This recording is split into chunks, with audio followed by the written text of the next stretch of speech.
of allegiance. You got the flag? Mhm. I pledge allegiance to the flag To the flag of the United States of to America and to the republic for which it stands, one nation, under God, indivisible, with liberty and justice and for all. justice for all. Okay, let's start our meeting. Okay. Coronavirus update. We didn't get the normal schedule from the state last Thursday, but it is down. The number of cases in town is down from the prior 2 weeks. This coming Friday, we'll give another update. 33.7% of those 75 years of age and older in town have gotten the vaccination so far. The big push we're working on right now is getting people vaccinated. So what we want people to know, we hope that they sign up for the Code Red or at least go on the town website, because there's a frequently asked questions there, and many older people are having problems getting onto the VAM system. So what happens when, I think you guys all know this, but for the public, when you fill out the form on the town website, you give us your name, your address, and an email address. That email address must be unique to an individual. Two people can't share it. And then when you are eligible, for now, people 75 and over, we sort it, we upload those names and email addresses into VAMS, and then VAMS immediately kicks off an email to you, allowing you to hit the link in the email, register, and make an appointment. A lot of people are not getting the email. And we found a couple reasons for that. One, they're using Internet Explorer. That's a problematic system. It's not supported by VAMS. Two, their internet provider is actually blocking the VAMS email, because the provider sees hundreds of thousands of emails coming out of VAMS, all with the same send address, and they say, this must be spam. And so the provider, in at least one case, blocked the person's email and then destroyed the email. So they couldn't even get it to come through. So, or your own email, your own Gmail or whatever, AOL or Yahoo, whatever you're doing, there are settings you can use to block spam. There are also settings where you can actually go in and specifically allow certain addresses to send you information. So we're recommending that people do that, and that should help. Also, people should check their junk and spam folders, whichever system they're using. Sometimes these emails are in there. If nothing works and you talk to your provider and they've destroyed your email, your only choice is to get another unique email address. You cannot retrieve the message from the email that you gave originally. So if you have a friend or a child or a niece or a nephew or a neighbor, ask them to help you create an email address on Gmail or AOL or Yahoo. Get the email address, get the password, re-input all of that onto the town form and the town website, and we will kick out a message to VAMS, which will send you a message out that night. We are going to have a clinic this Thursday. We asked for 300 doses last week. They only gave us 100. So we're going to have a clinic on Thursday for the 100 people who are signed up for that day. We are trying to get another 100 doses. There's a local organization in Ridgefield that may have 100 doses that they could bring up. They'll also bring the staff to do the inoculations. We should know that in the next day or so, and we'll notify those people who are scheduled for Friday if we can accommodate them. We're also taking appointments for second doses through the month of February, and they're all up on the VAMS system, so they may all be full. I haven't checked today, but you can go on to VAMS and set up if you got the Moderna, it's at least 28 days and a few more if need be, but no sooner than 28 days. And you can make an appointment at Brookfield or any other site that is accepting second dose vaccination appointments. And we recommend everyone do that who's 75 and older. From conversations with our Director of Public Health and the state, the next group to be qualified will be 65 and older, and people with some immune or underlying health conditions. They haven't decided exactly what those are, so keep on watching the town website and news sources. And as soon as we know something, we will send it out. We won't, if we get something and you're allowed to qualify, we won't wait till Friday. If we get it before Friday, we'll send a code red out immediately telling you that you can sign up. Every place, I don't know if you read, Waterbury Hospital ran out of vaccine last week. It's getting to be a bigger problem that we're having a very good result from setting up clinics across the state. Now the problem is getting the vaccine to those clinics. So we hope and believe that that will change. There will be more vaccines coming into the state over the next few weeks, and it will grow, because what we want to do is ramp up our vaccinations at the senior center to 300 per week. And then we want to go to St. Joe's. St. Joe's has been kind enough to allow us to use their facility. And then we would set up what is called a third-party clinic. It's a little bit different, but it works the same way. And St. Joe's, we'd have the entire facility at our use. There are no cars there, and there are no cars coming in and out. So it would be in some ways easier for us to do. But as soon as we get that, we'll tell people. Any questions, concerns, issues on that? No. Okay. The town's budget process, all our favorite thing for 2021, 22 is underway. This Wednesday, a joint meeting will be held by the Board of Selectmen, Board of Finance, and Board of Ed for the Board of Ed's proposed budget presentation on the 3rd at 7 p.m. by Zoom with call-in information available on the agenda. We urge anyone who wants to see that to join in, and we're just starting the process. And Ginny will be sending you guys, I think she already did, sent you possible dates to interview some of the departments. We're not going to do all of them because many of them have not changed at all from last year. You know, the budget's almost exactly the same. The salaries are the same. We understand them pretty well. So I don't think we need to speak with every single department. We made a decision today after discussing it with Sue and a few other people that we're going to cancel tomorrow night's town meeting. We think that's the smartest thing to do.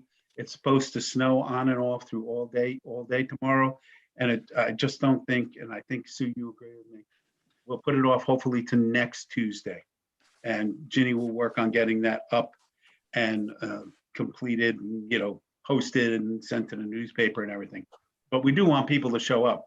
And our fear is that if we do this tomorrow night with slippery roads and icy conditions, icy sidewalks, we won't get that many people to show up. That's not what we want. The Connecticut DOT has published a comprehensive pedestrian safety strategy report. And lo and behold, Brookfield is featured in it quite, what's the word I'm looking for? Admirably. Yeah. And that, Extensively. Yeah, extensively, that's the word. Showing how you build safe streets that are beautiful and work well. Thanks, Greg. Really appreciate it. Yeah, we got featured very nicely there. We did, and it was a nice thing. We did have some correspondence. The Planning Commission sent us a memo on 1/8 concerning municipal electrical vehicle readiness and supporting our CMAC project to hopefully try to get a grant for some electric vehicles. And the Planning Commission also sent us a memo on 824 referral for the police department storage garage. Remember, we approved that to go on the 43 Silvermine Road property so they can store at least 2 of their vehicles in there and get them out from under the weather. And next we move to our monthly financial date. Marcia, are you with us? Yes, I am. Okay, take it away. All right. You should see my screen now. Yep. So we have some COVID transfers, and that didn't see last month. I worked with the Maureen and the health department to get an initial budget together. And I want to say that this is an initial budget that if we go further and go to St. Joseph's, we may have to expand it. There should be some funding out there, although we can't say specifically what it is. The FEMA has talked about it. The state has talked about it. But for right now, that we're looking at the amount at the senior center, and we've got Maureen is the one that's coordinating that. She's actually coordinating 50 different volunteers, from doctors all the way down, so we've got some time there, some time with the senior centers person to coordinate the appointments and things, some food and drinks for the volunteers, some cleaning. Not all the supplies have been in the packages the way they're supposed to be. So we're anticipating some needs for supplies.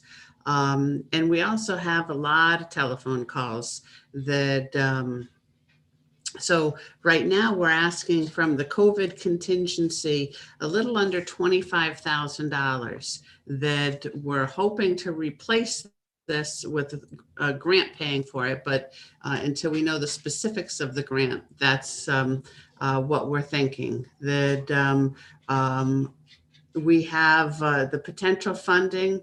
FEMA is one that the other federal funds that in the legislation that was passed in December, there was money for vaccinations. Doc is hearing that we will be getting some, but we don't have any confirmation or amounts yet. We have what's called the ELC funds for contact tracing for 3 years. And it's possible that they're going to say, okay, you don't have to extend that out 3 years. You could use it all this year if you need it. And then we have a small amount in an extra grant that Doc gets through the health department for $5,000 a year.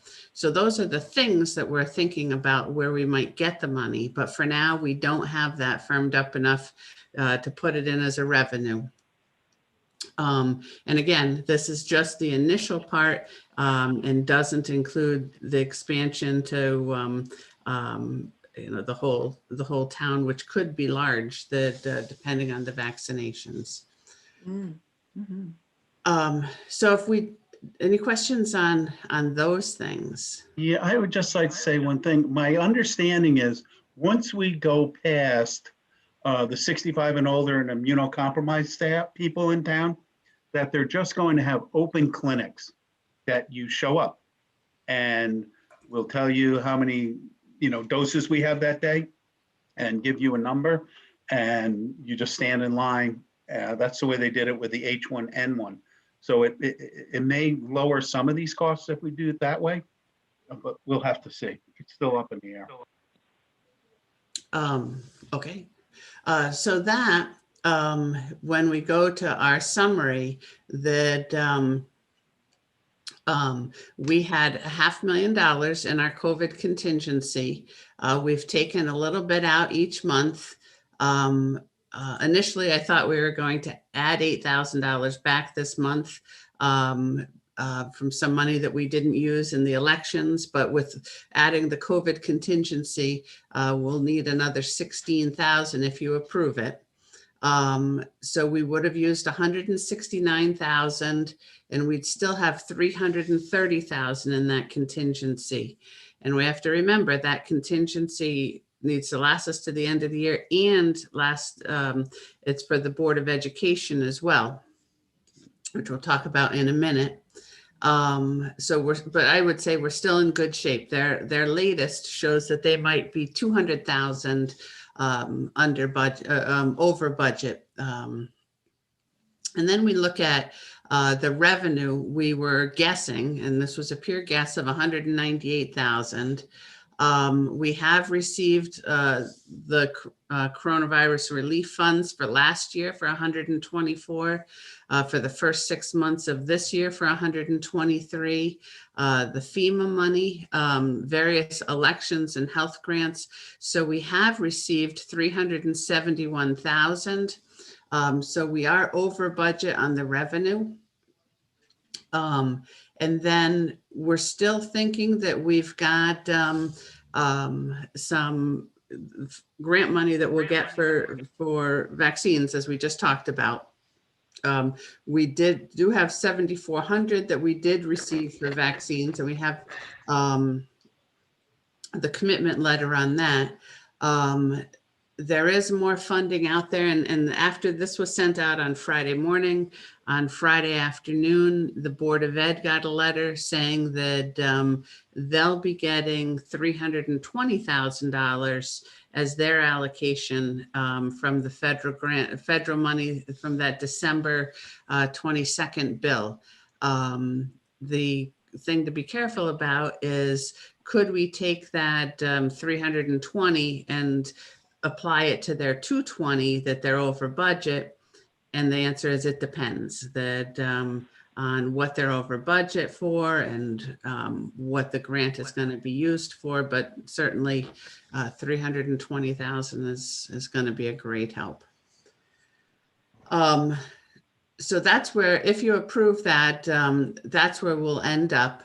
And then the expenditures you saw last month, except I know this is too small to read, that we did, I did make one change for an error that the police were, I had just read the wrong schedule. So the police contract was approved after the end of the year. And I thought I had already put it in the budget, and I hadn't, which makes sense because none of the other stuff was in there. We had it in contingency, and we have to take it out of contingency and move it up here to the police line. So the things that changed from last month are in blue. It's that, when you saw it last time, it's that, it's the vaccine grant, the vaccine clinic, and then a very small internal transfer for $300 within the town clerk's department. Those three things. So Marcia, can we go back to the previous one? So you're asking us to approve today $16,799.78 transfer? Yes, I'm asking you to approve that. Here, I'll show you down at the bottom. The things I'm asking you to approve are that, and then I'm also asking you to approve, so that's the COVID transfer. Right. I'm asking you to approve the transfers within departments. Again, this is the same one that you had at last month's meeting. Transfers within departments that would only need the Board of Selectmen's approval, right, and they balance out to zero. And then transfers that will need your approval and the Board of Finance, and they go from one department to another department. For example, that police is what's primarily coming out of here, the contingency, which we had in the contingency waiting for that contract to be finalized. So there's two additional items, the 66,000 for the police and the 300 within the town clerk's office. That's and the vaccinations. And the vaccinations. Yep. That's okay. Yep. Okay, good. Does everybody understand that? I would make a motion that we approve those transfers and forward to the Board of Finance those ones like the police that need their review and approval. Do I have a second? Second. Sue, second. Any further discussion or questions? Harry, Sue? No, I'm fine, Steve. Thank you. Yeah, no, thank you for giving us the extra time to look at what you had given us last month. We hadn't seen it before our meeting, so thank you for giving us the extra time. Oh, that's fine. It's tough when you have a meeting the first day of the month. Yeah, Absolutely. Okay, if there's no further questions, all those in favor of approval, say aye. Aye. Carries 3-0. Thank you, Marcia. Any other information, Marcia, you want to give us on budgets or finances that weren't in the presentation? We're working on the budgets now that we're just finalizing some expenditure numbers and revenue numbers. Kevin's been working on pulling together the capital grants, so I'll review that this week, and so give Steve a week to, at least a week to review it and ask questions of the departments. But for the most part, almost every department came in. We asked them for a 0% increase. We knew of some one-offs that, we've got the body cams, that's going to be an extra cost. But we have some great team players and a couple changes in IT too, where we didn't, we moved to the cloud on a couple things and we had to increase, right? Because they don't support, and we missed that in the budget. Okay. I can see there were savings, from this report, because we're looking at it, 6 months out. So office supplies, forms, printing, obviously travel.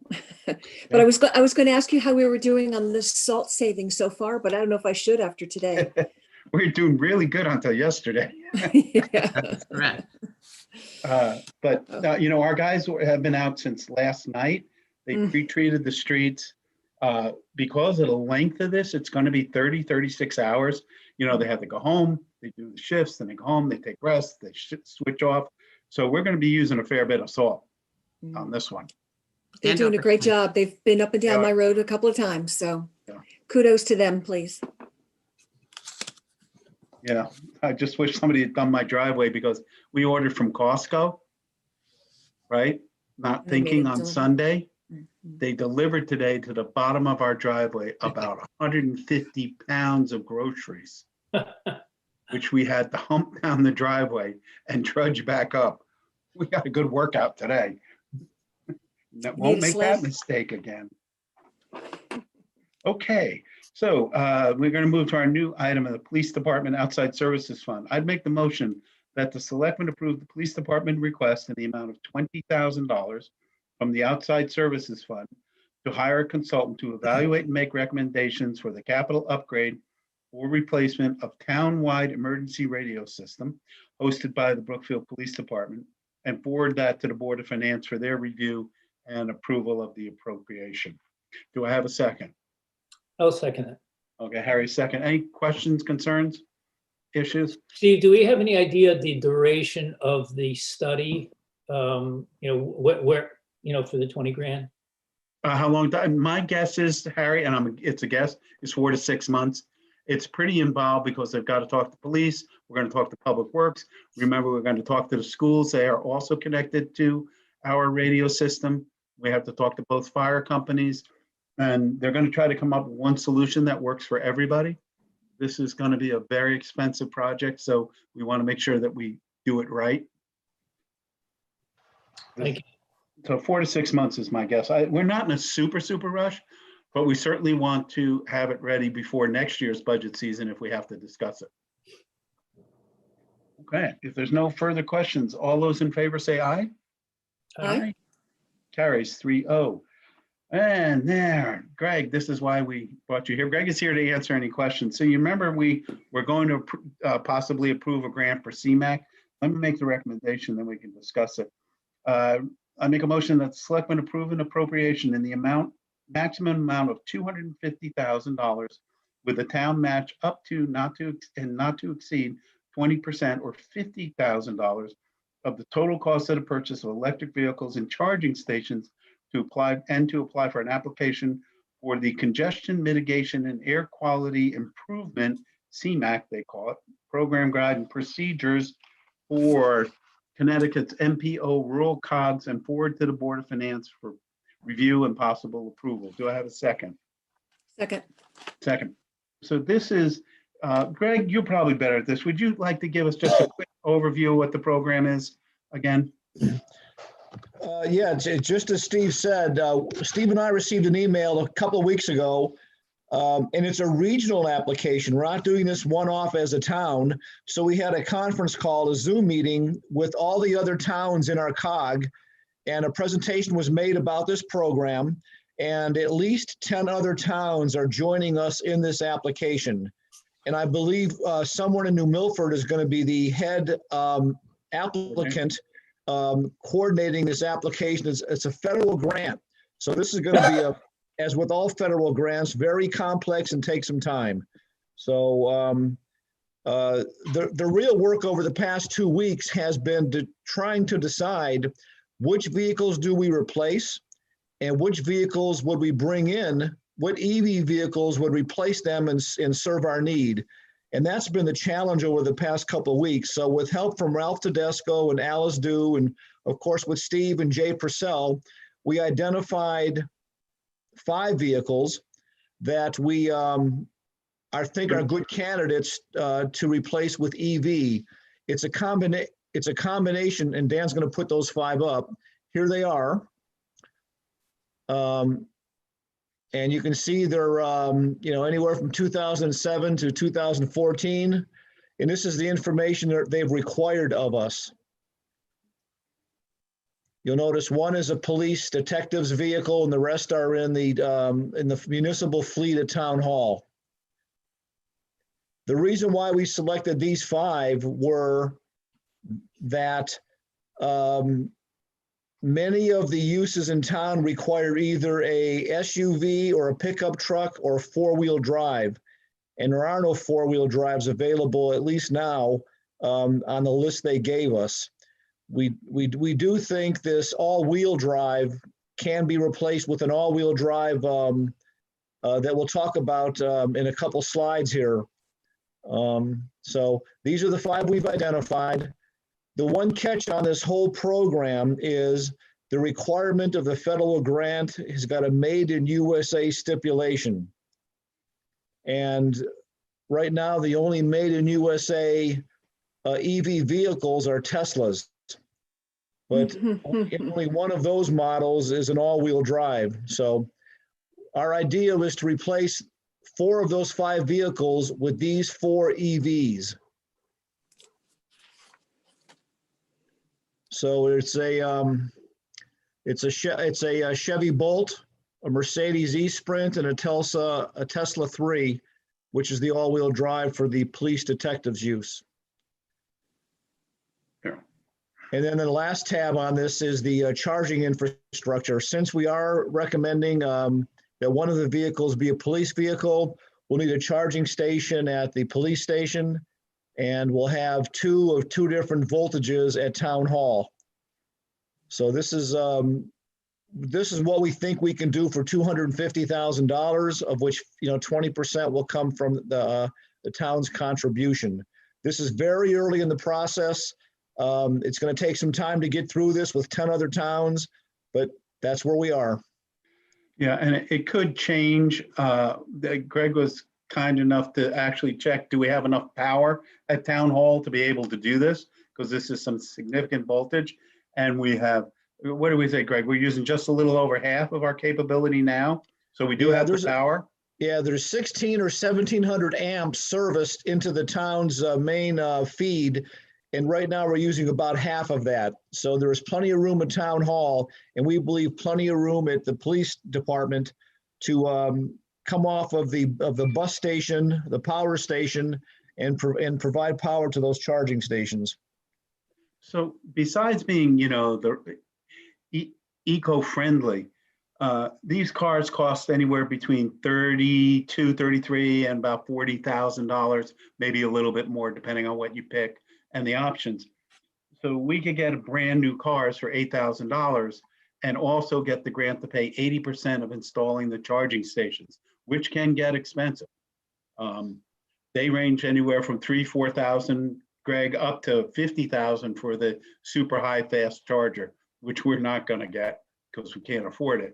But it seems like a good economical way to become much more eco-friendly with the environment and have 80% of it paid for. We need to talk about where we would get the funding for this. And Marcia and I will discuss that, but we could either use capital non-recurring, we could borrow for it, but that's the least of our worries, I think. I think if we can get a car for 80% off, I think we can figure out a way, because a couple of these cars are going to have to be changed anyway. The 2007s are 13 years old. The one Greg drives around, you think he was a homeless person, unless you saw the sticker on the door.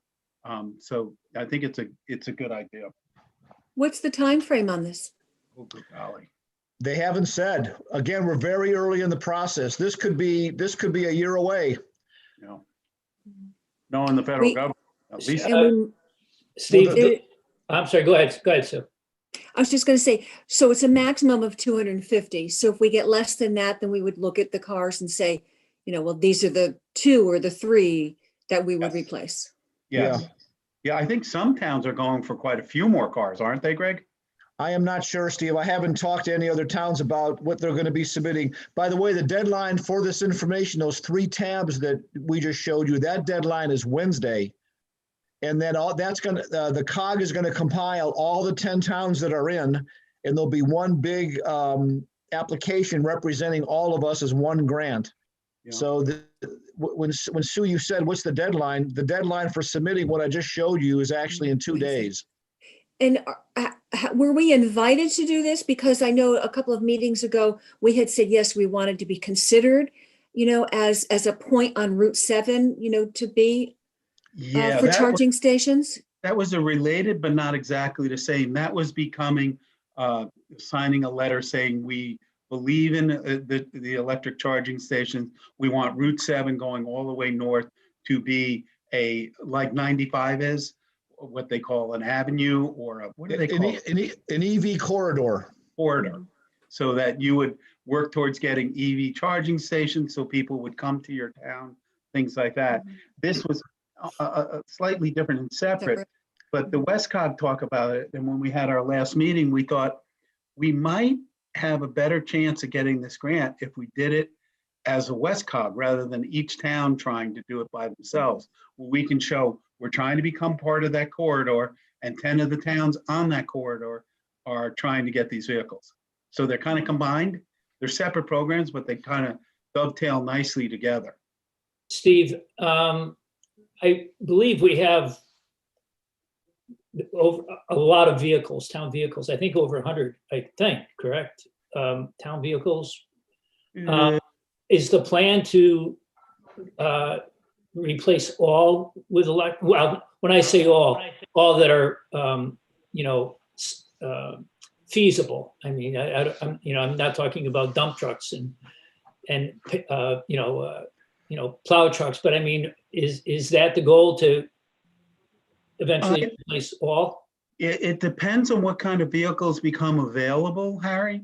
Jay Purcell is now looking at the Tesla, seeing if I know there are some police departments in the United States that are using Teslas and have had good experience with them. Jay is looking at that. It isn't specifically built to be a police vehicle. So you have to look at the pros and cons of that. But over time, over the next 10 to 15 years, Harry, I think more and more cars will be electric.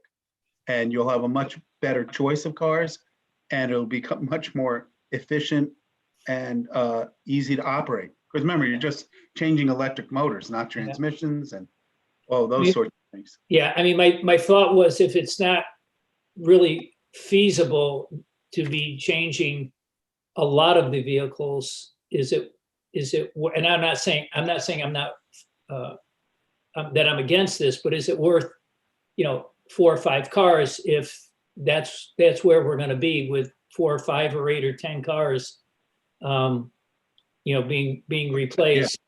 Yeah, I see your point. I think the type and number of vehicles that will be available in the next 5 to 10 years is going to grow exponentially.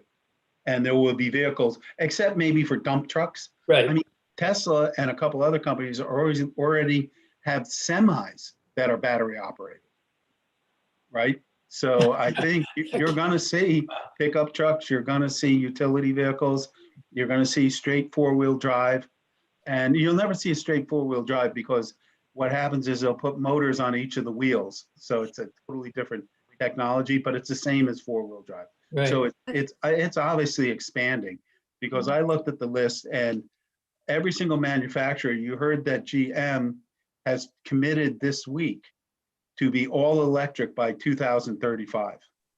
They're not going to sell any gas or diesel powered vehicles by 2035. So I think this rock has been rolled up to the top of the hill and now it's starting to roll down. And it's gonna. I thought that was not including trucks. No, I thought it was everything. I could be wrong. I just read a headline. I am not positive, but I think that may be other than trucks. Maybe you could be right. I think the idea here is, you know, in the name of what they're calling this program, it's the air quality improvement. Yep. You know, the fact that, and just as an example, I drive a Subaru, and my Subaru, when I get to a red light, kind of shuts off Yeah. for almost the duration of the light, which, you know, drives some people crazy, but I appreciate it. So when my husband was talking to our mechanic about it, he said, well, it's not, you know, you're not saving all that much, but if you think of the millions of Subarus that are out on the road and they're all doing this and they're all kind of shutting down and not running while you're at a red light, Right. It's just compounding. So I think here it is too. So Harry, even if we do start with 5 vehicles, but 10 towns are starting with 5 vehicles, it's a, you know, it's getting, you know, Yeah. It's getting there. it's getting, we're getting there. It's you know, it's a start. Yeah. Yeah. Okay. Any other further questions or comments? Mm-mm. So, No, I hope we're successful. okay, so we have to vote on that. All those in favor of the motion, say aye. Aye. Carries 3-0. Greg, thank you very much for your informative presentation. All We'll right. send that to the Board of Finance. Thank you, And Greg. Steve, I'll talk to you about those 3 tabs and what we send in on Wednesday morning. Yeah. Guys, we're gonna be open tomorrow, but we're not gonna open till 10. Right. Give people time to clear their driveways and the roads to clear. So less people out there. All right. Sounds Okay. good. Thank you Thank all. you, Greg. I really appreciate it. Yep. Bye. Okay. Stay safe. Bye. Okay, now we move on to our consent agenda. Mhm. I would make a motion that we approve the application for the Senior Center CARES Act Funding Opportunity Grant in the amount of $2,500. Do I have a second? I'll second. Second. This is. Are we going to approve each one, or are you going to just do it as a We can consent do them agenda? all. Well, that was an actual grant, so I wanted to keep that one Okay. separate. So we have a second on that. Ellen is applying for some CARES funding. It's an actual grant application and the Board of Selectmen has to approve it. So all those in favor of that grant? Aye. Aye. Carries 3. Did you say aye, Harry? Yeah, yes. Okay. And then, so I'll read the rest of the consent agenda. Our residential lease agreement for 43 Silver Mine Road, it's the same one we had last year with a slight increase in the rent. The Board of Selectmen meeting minutes for January 24th and 25th. Driveway bonds or none, excavation bonds for 10 Silver Mine Road in the amount of $2,000. And employee changes, we hired Bryce Dang as assessor's aide, Justin Hamilton, Public Works laborer driver, and Colleen Galbraith as town clerk aide. Position change, Dawn Marka went from assessor's aide to assessor's assistant. It's like one of those tongue tires. And retired was Eric Birdseye. We thank him for his service. Jane Mulligan, who was with us a very long time in the assessor's office, and Michelle DeBella, who also was with us for a very long time in the town clerk's office. And we had one termination, Tony Santoro, in the Public Works Department. I'd like to thank all those people retiring for the work that they've done. Mhm. And So- Eric Birdseye was a police officer. I don't know if you Yes, a know police that. officer, correct. So that's our consent agenda. We got a second. All those in favor, say aye. Aye. Aye. Okay, and our additional monthly agenda items. We gave everyone a Board of Selectmen budget deliberations calendar. You've seen that. I don't think we need to approve it. We just need to agree those are the nights we're going to meet, and then we'll schedule the departments to meet with us. Again, we'll do it by Zoom, and we're not going to do every single department. So everybody agrees on the calendar? Yes. Okay, I don't think we need to approve that.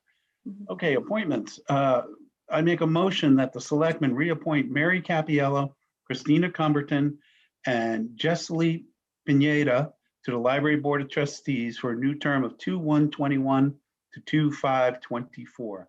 Do I have a second? Second. Second. Sue, any discussion? All those in favor say aye. Aye. Aye. Okay, carries 3-0. For the Conservation Commission, I make a recommendation that the selectmen appoint Cheryl DePoy as an alternate member on the Conservation Commission for a term of 2/1/24 to 2/5/24, as recommended by the DTC. Do I have a second? I'll second. Oh, Harry, you want Go a ahead, second Harry. DTC thing? Go ahead, Harry. That's Cheryl good. and I go way back. Cheryl's great. She's great. She's going to do a great job. All Mhm. those in favor say aye. Aye. Aye, carries 3-0. Do we have any public comment? Does anybody want to comment on publicly? Will, If no- Jane? If none do, I do have something I would like to. I don't think No, you're allowed to. No, we do don't that. have anything. Okay, go ahead, Harry. Harry Shaker, 87 Long Meadow Hill Road. We're going to be voting. We have a town meeting next week on phase 4,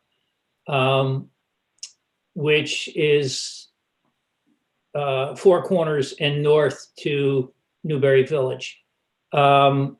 We're looking at spending, I guess, around $350 million on the entire project. You know, not the town. The 350, 3.6. I meant I'm sorry, 3.6. I meant 3.5 million, not 350. But my point being, that area is probably, could be the worst quarter-mile stretch in the town of Brookfield as far as the condition of the buildings and the debris. And I know, Steve, I know that the Blight Commission has been working, and we do have arrangements to get the buildings secured. But my suggestion is that when we get to this meeting next Tuesday, we have an answer as to getting it cleaned, getting the garbage and the debris off of the road and off of around the sides of the buildings, or at least have a plan where we can tell people when it's going to be done. Because I think that people are going to come and want to know, how can we spend $3.5 million and have sidewalks and have it be looking like, not looking as bad as it looks. And I do understand that down the road, it will get picked up at some point. But I think if we can go with some type of reasonable time frame as to when this is going to be done, it would be very beneficial. Yeah, well, that's the purpose of the blight panel. And we have about 15 properties on Federal Road between the Four Corners and Newberry. And a number of them, we just had a meeting last week where we are going to them, and we had a couple that we actually had phone conversations with about clearing up the blight. It's a process we have to go through. There's no set time to do it, Harry, until we go through the entire process. And it takes 6 to 9 months. They get 3 chances to ignore us. They don't have to do anything for 6 to 9 months. And then we can start finding them, and they can still not do anything. And then we have the option, which is very difficult to execute, of foreclosing on the property after we place a lien on it for the blight panel fines. So we try to do this more by suasion and by asking people to be good citizens and good residents and take care of your properties. For example, the barnyard, that's right next to Newberry Village where the old barnyard used to be. The owner called us up. He did board up the building, but that's a safety issue. In my opinion, in the blight panel's position, is that property is still blighted. He's agreed to go in and cut down all the brush to 15 to 20 feet to the rear of the house and to start to fix it up. He also said to us, and this is the problem with some of these people, he has an agreement in principle to sell that property to a developer. Now, obviously, if he wants to sell it to a developer, he doesn't want to spend any money on it at all because it's just going to be taken down. So I suggested to him that what he should do is demolish the building as part of the cost of developing the property, and that he take the building down, clear the property, make it clean, make it unblighted, and ask the developer to pay for that demo in the price of the property. So each property is different. Each one has different concerns and issues. Some have commercial businesses on it, but clearly you're absolutely right. It's blighted. There's no doubt about it. Yeah, I understand that we are in the process, and it's a very long and drawn out process to an end result. I think the easiest part of the whole process is simply cleaning the debris up that's on the ground. It's And not our there- property. Well, None of it is the town's property. None of it. well, The road isn't even our property. and I understand that. I did talk with Steve Harding last week. He was going to make a call to the state to see if they would come. Yeah, I made a call to the DOT too. They asked them to just, well, right now in a snowstorm, you can't do that. Yeah. But to go along there and clean up the sides of the road. I didn't get a real great response, right? The state DOT or the town? Or the State DOT. Yeah. State Well, DOT. Steve said he would do what he could. I know he Yeah. approached them a while back, and they came out pretty quickly within a week.